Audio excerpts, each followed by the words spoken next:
Huwag mong husgahan ang isang tao bisa uri ng kanyang trabaho. Katulong man yan, karpintero, basurero, o kahit ano pa ang trabaho, basta marangal. Dahil hindi naman batayan ang trabaho para respetuhin mo ang isang tao. Dahil ang buhay, kailangan natin ng diskarte para umasenso. Aanin mo ang diploma kung wala kang respeto sa kapwa. Kaya tayong lahat ay pantay-pantay lang. Tayong lahat ay may karapatang tratuhin ng tama kahit walang pinag-aralan.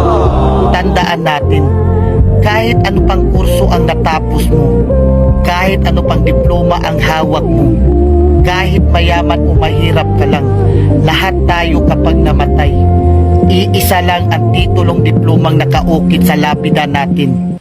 Riz Ann